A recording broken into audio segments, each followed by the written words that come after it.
Wizara ya Teknolojia ya Habari na Mawasiliano kuzipatia mitaji kampuni changa za vijana, yani startups, ili ziweze kukua zaidi.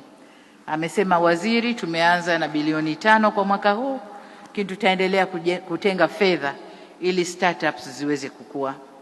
Na nafurahi kusema kwamba wakati natembelea mabanda ya maonyesho pale nje, nimekutana na startup moja inayoshughulika na mambo ya afya.